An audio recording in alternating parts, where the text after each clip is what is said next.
Welcome to this week's episode of the Big Eyes Podcast. I am your host, LJ. I don't want to talk about manga today because they stab Bakugo 7 times in the chest. So, AD, how are you doing today? Let's talk about the Atlanta Falcons. We're not talking about Bakugo today. Why you had to bring them up, dog? I just detached myself. Listen, because guess what? Your pain is everybody else's pleasure. I don't want to talk about my pain. Very. What do you mean? So you just want me to tap dance on the mic? You want me to tap dance on the mic? Yes, I do. Yes, I do. To take away from what I've had to endure this week. I am not a happy camper. I mean, I understand completely. I'm right there with you. However, I am not gonna talk about how poorly my choices of sports teams are right now, except the Braves. They're doing numbers right now. I'm saving grace right now, so they keeping me sane. However, it did hurt a little bit when they decided to go after my boy, the best character in the series. People you can hang. They went for the goal. He's the GOAT. I mean, he's not dead. I know that he's gonna be back next chapter, and he's gonna call Bakugo a bitch, or not Bakugo. He's gonna call Deku a bitch somehow. He's gonna call Deku a bitch. He's gonna throw it in there somehow. He's gonna somehow still call Deku a hoe because he is. Nah, but nah, man. This chapter was loaded. This chapter was very much loaded. Yeah. Oh my god. The Deku combo was absolutely insane. I'm talking about he's playing paddleball with this man. He called out every smash that they've done, like just about all the big All Might smashes. Deku just did about every single one of them, bro. In one succession. Deku was on there. Yeah, he was repping too many neighborhoods with those smashes. he was going crazy. I mean, it was everything that I think it was everything that we were. There's some unexpectedness, definitely. I think the Bakugo thing. I think that just tie into the past was really beautiful.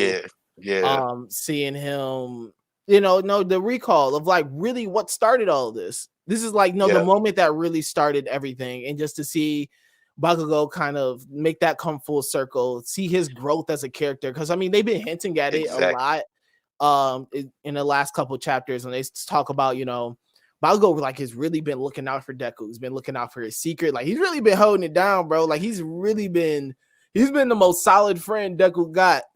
And it's cool to see them, see the growth that they're about to, that they have shown to him. It's nice because it's not one of those things that they constantly threw in your face. It's something that I feel happened very subtly throughout, and then finally at the right moment. It's now let's look at it. Now let's look how his mindset has changed. Let's see how he's changed as a character. So, seeing him have that moment was cool. They didn't have to do that to my dog though, bro. He really he got 4 holes in his chest, man. I'm sick, bro. I'm sick. Bro, I understand completely where you're coming from.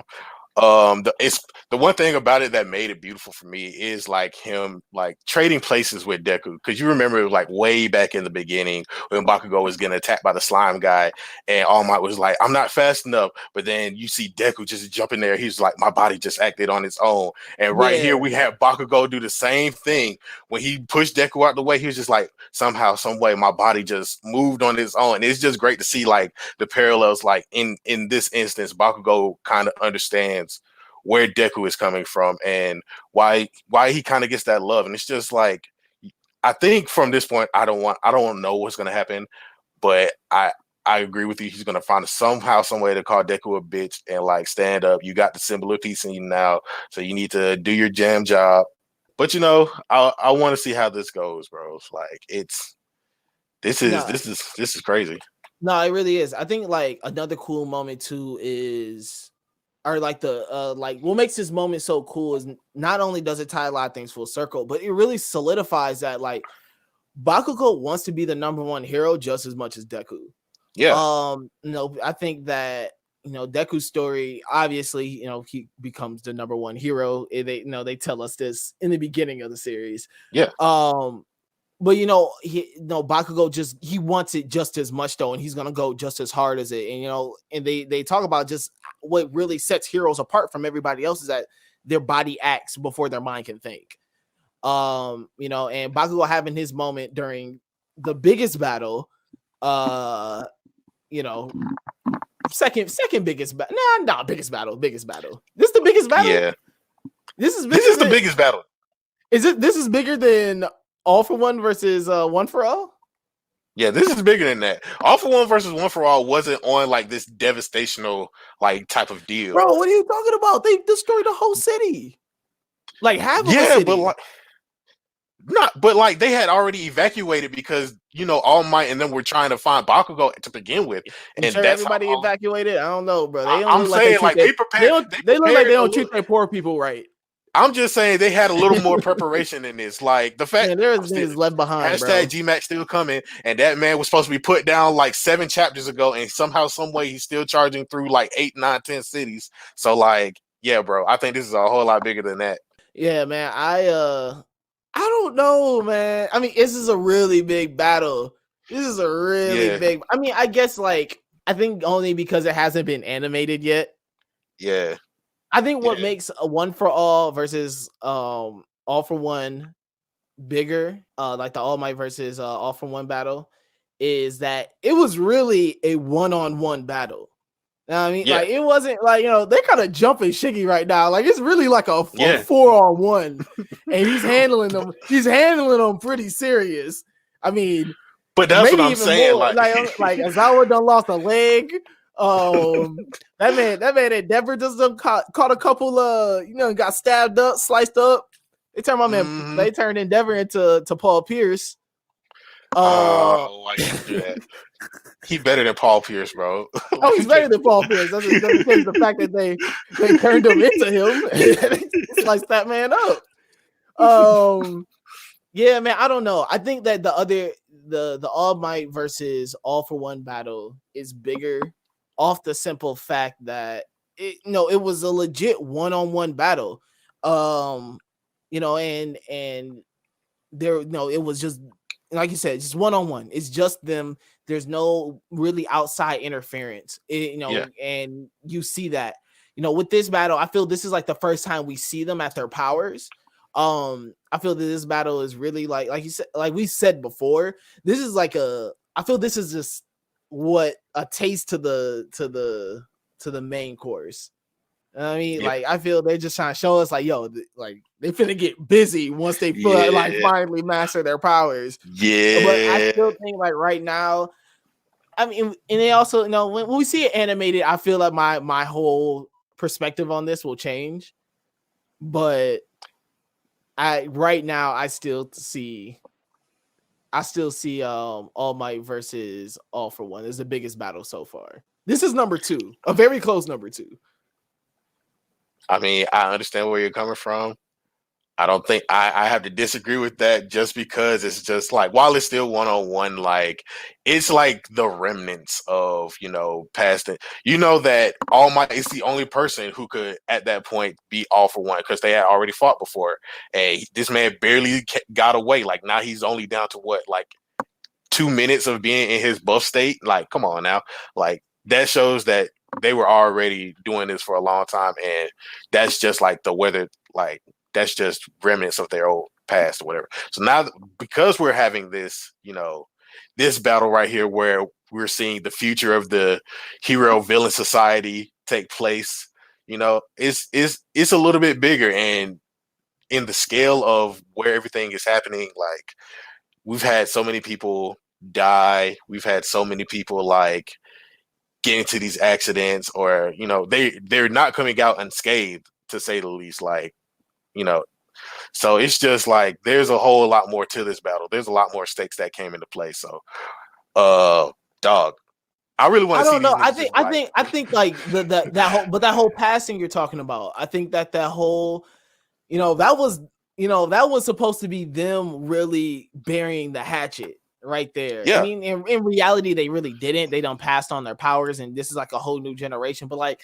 that was really the final chapter in their story, and I think that this is it. This is like this is the final chapter in Shigaraki and Deku's story. And I think that I think that is what doesn't make this like the biggest fight so far. Just because it's like they're gonna fight again. They're going to fight again. But that's what I mean. Like this would have been like I could see what you're saying if it were like them, like we already had the All Might versus All For One prequel, and we actually see like their first fight.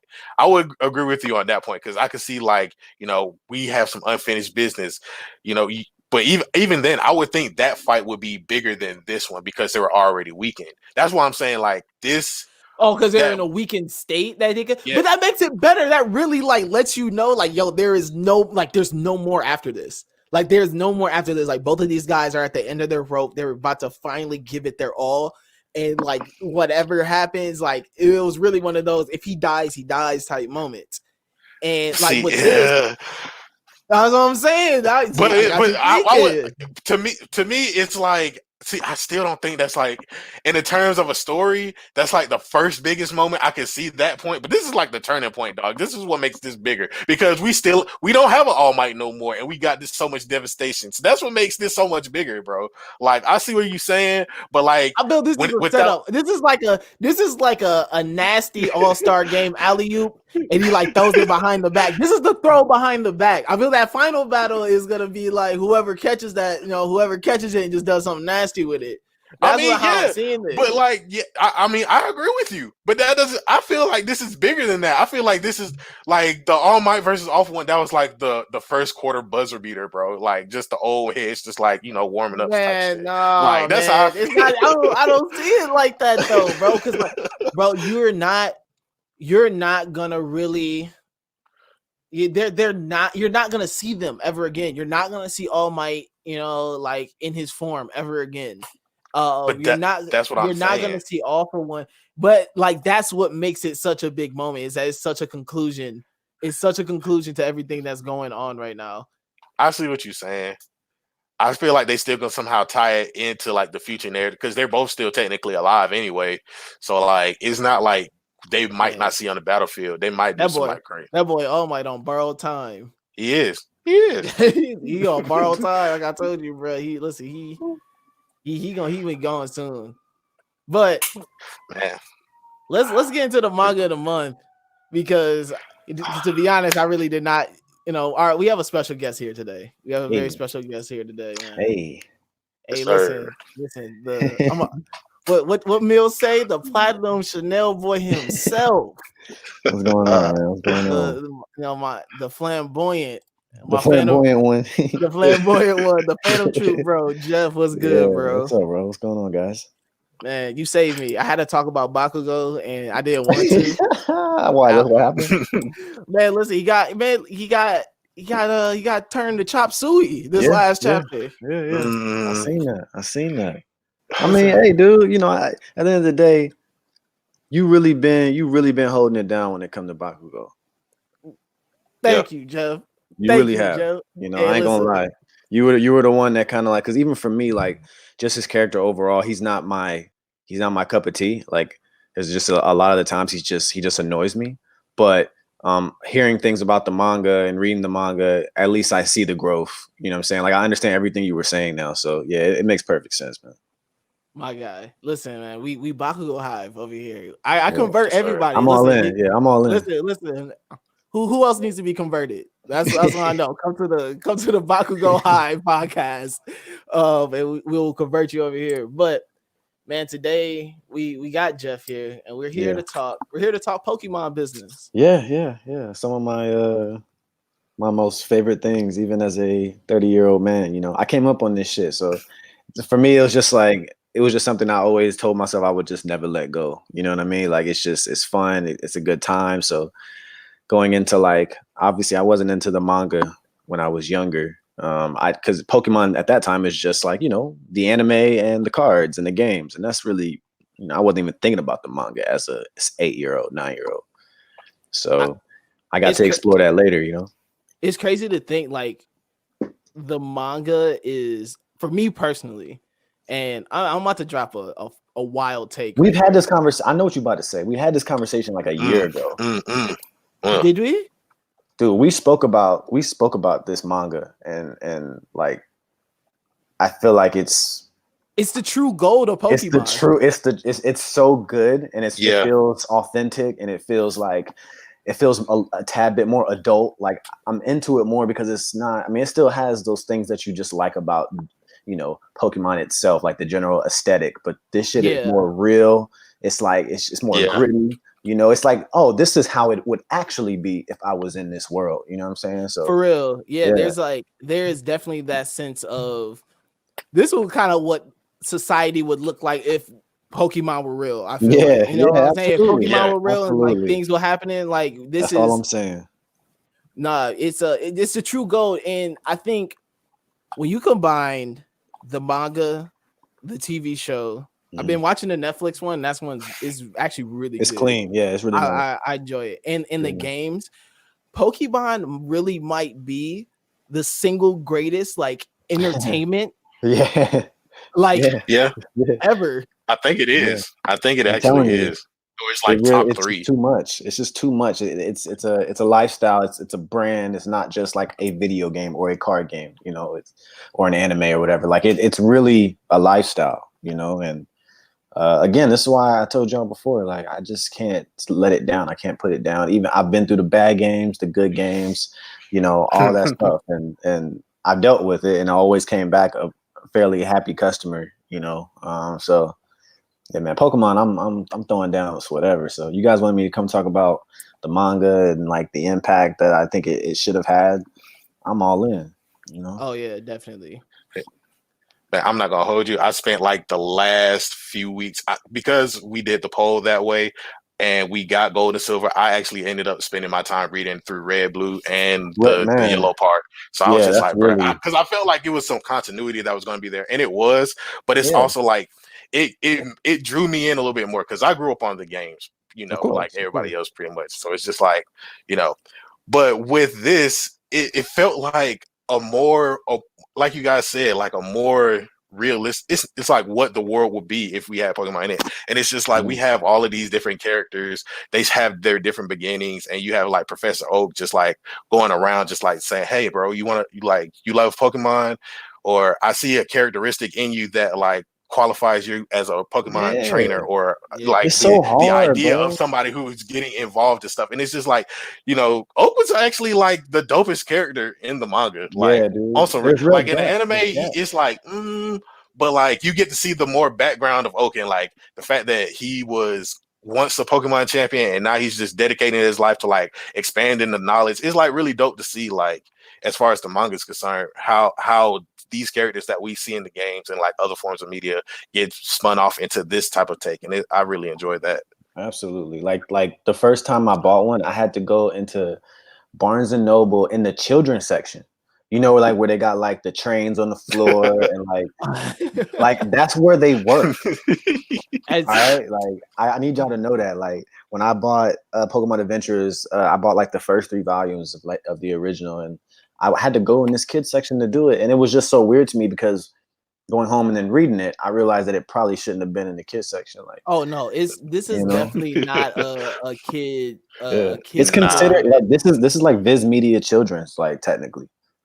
And that's really crazy, like, you know, because this is, and you want to talk about like in terms of lightness, this is complete opposite of what the TV show is.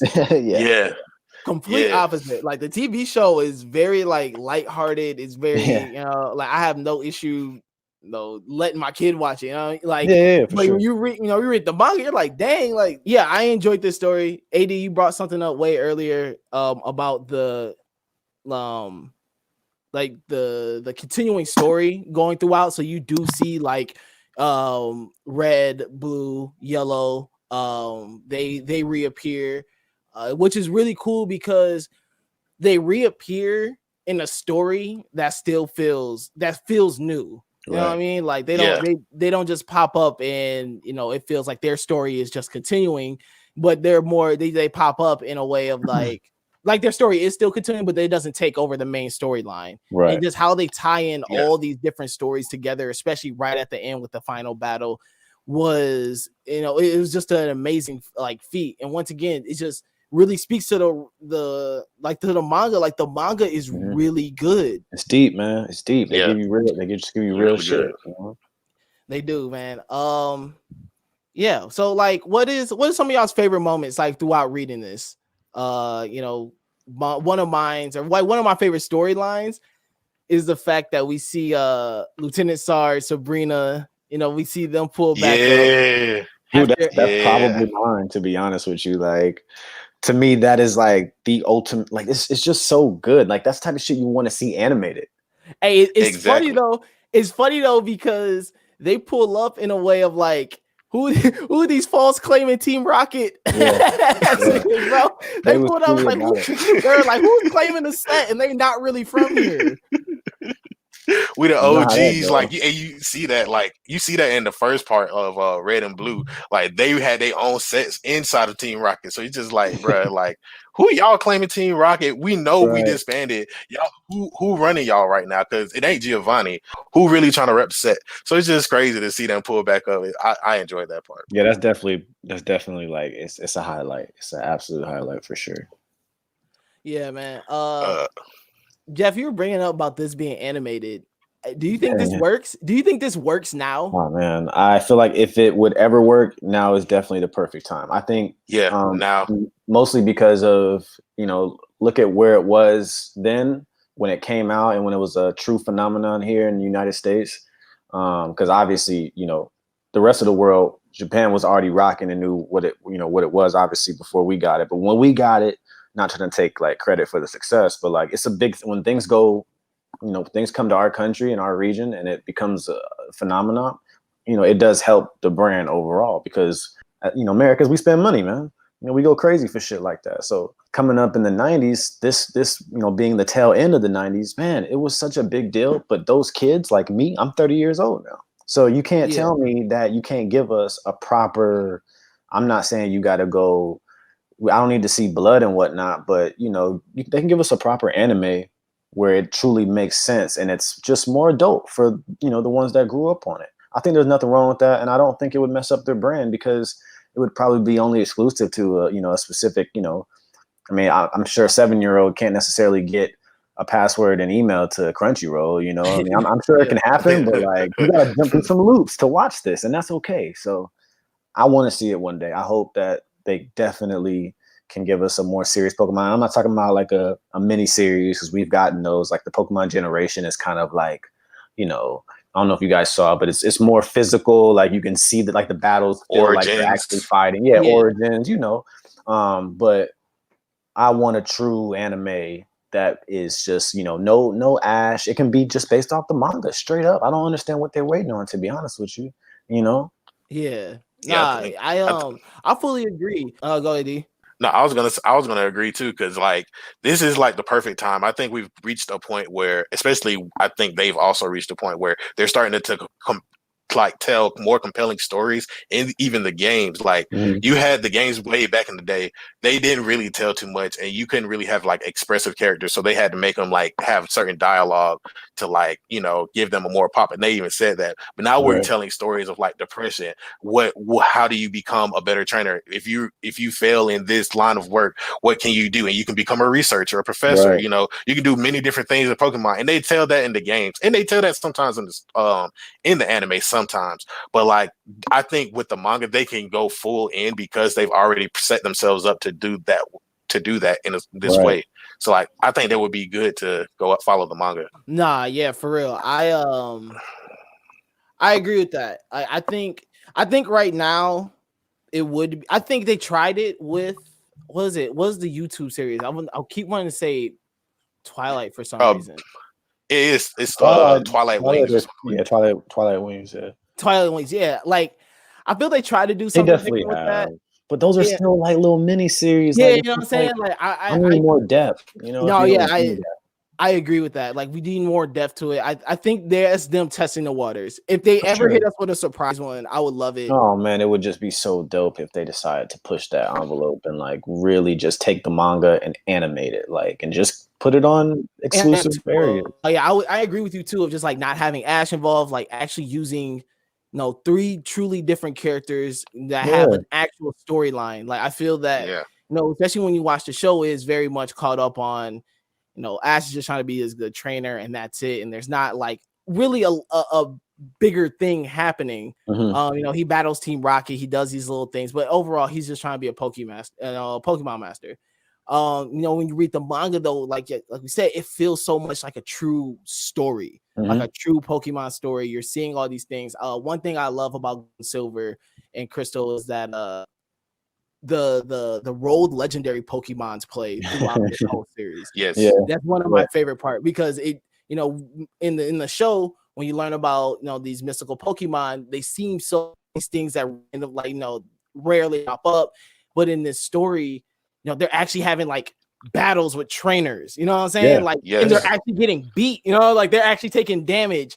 They still seem like very much like this is still a Pokemon. Like the Pokemon can still be beat, and it's cool to have that sense of like, damn, even these legendaries can be outsmarted, and it just draws you more into the story, because now you start rooting for certain characters. Like, yo, like I want to see playing pool, man. My man was playing pool. Yes, bro. Dog. You know what I'm saying? Come on, guys. Man was the coldest.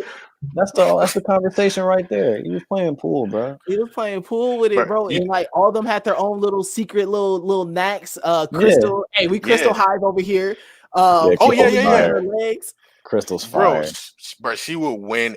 She would win any World Cup. I'm sorry, bro. Like, Crystal. One thing I did love. One thing I did love was when Gold got the Togepi egg, and it finally came out and hatched, and then it just started playing cards, rolling dice. I was like, oh no. Yeah, they extra as hell, bro.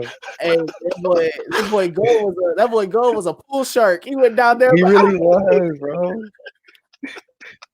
Yo, man, but the designs are really good too, man. It still had that. It has that gritty.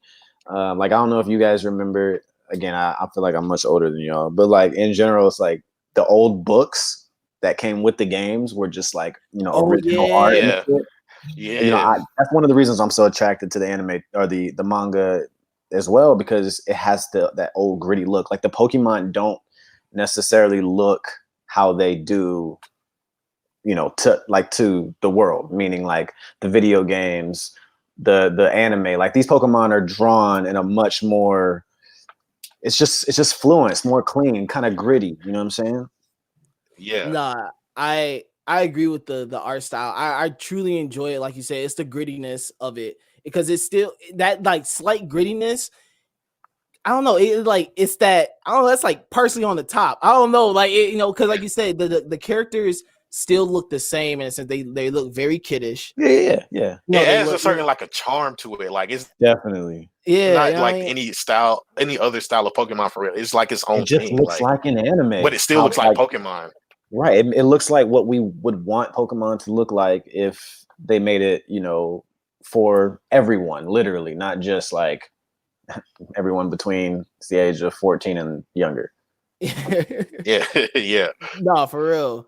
All right, I'm gonna talk about my name real quick, because Gold's team kind of huff.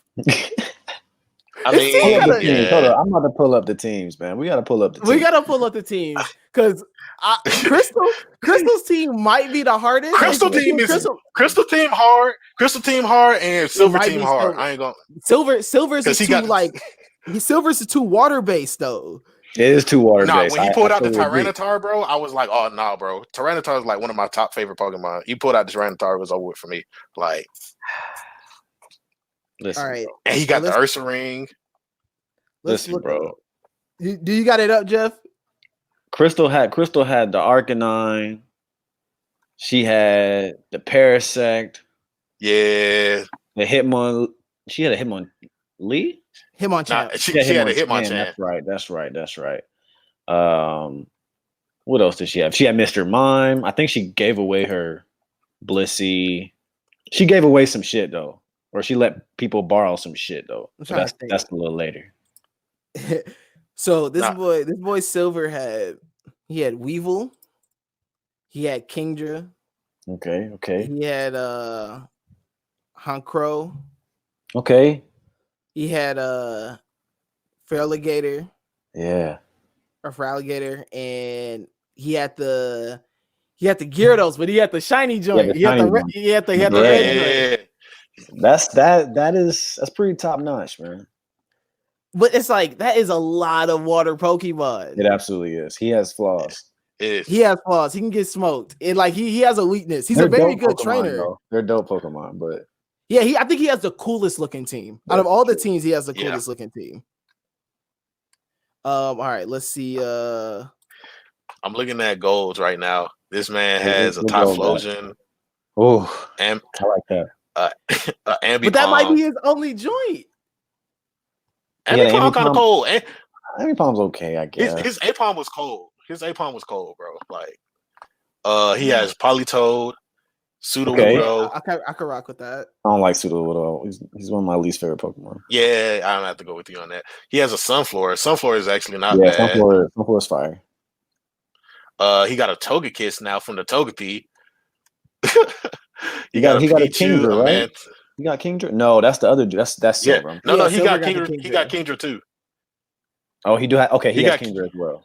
Yeah, but it's not in his 6. It's not in his rotation. Yeah, he has it though. Rotation. He just has it. Oh no, never mind. It would. They traded. Kingdra. Yeah. All right, bro. Hold on. Let's look at Crystal 6. Crystal 6 was. Well, so Crystal be catching Pokemon. She just caught everything, dog. Like she has an Arcanine, like you said, a Parasite. She has a Cubone, a Hitmonchan. She has a Zatu, and she has a Meganium. Yeah. I mean, that team's pretty tough. I'm not big on Meganium, but I don't know. I mean. You know I'm grass starters, man. I mean, I respect grass starters. I'm not one of the ones that's like, I understand some people just don't like grass starters. Chikorita is a bottom tier grass starter, though. I agree. I love the design, though.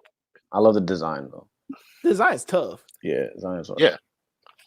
I like Chikorita in the manga too. So. Yeah, no, I think same. I love how much personality they give the Pokemon, especially the ones that are like actual Pokemon that are getting used in battles, like the trainers. Some of them actually look scary this time. Like, it's not just like some cute, like, oh hey, Rapidash, like, even though it's on fire. You know what I'm saying? Like, like, come on, dog. Like, give us some, like, I don't know. That's just me. Like, it's like I want to be able to like feel the energy that some of these Pokemon have. Like, some of these things are dangerous. Yeah, for real. You know what I'm saying? Yeah. Like, these are dangerous animals, bro. Like, I don't know. It's just me. I'm looking down some of the panels that I collected over reading, and like there's one with a stampede of Donphan and Gold just walking down the street. He's just like, bro, it's a rage. Y'all done made me.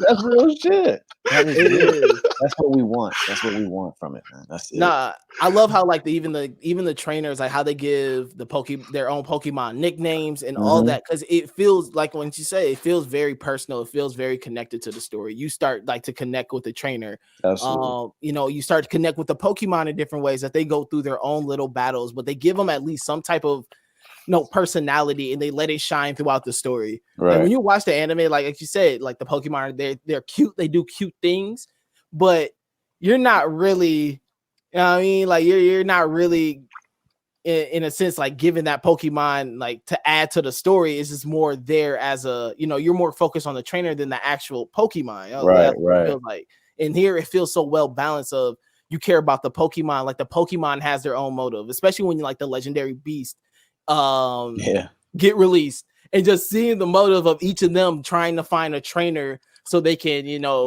so they could avenge their friend, type thing, and seeing that throughout the story is one of the best parts. Yeah, it's a really good manga, man. I think people sleep for sure just because it's Pokemon. And I always told everyone, I think I told Mills before, I was like, yo, you wanna like really see some raunchy, like kind of like make you cringe things in Pokemon when it comes to like seeing other Pokemon like cut in half and like eaten or like cooked, like start Pokemon Adventures. You know what I'm saying? Like if you just want a little bit more like serious or like something that's a little bit more edgy, that's Pokemon. This is what you really need to dive into. Because it has that. It has it. Definitely. And it's like a never-ending universe too. Like everything keeps expanding. Yep. Different regions, different Pokemons. Too much fun. Jeff, My guy, thank you so much. Of course, man. Hey, man, look, you guys are great, bro. Like, honestly, I'm so happy you guys are on the team. You know, me and Mills really just like we really came up, you know, having you two as a part of this team. So, you know, you guys are killing it, and Manga is amazing.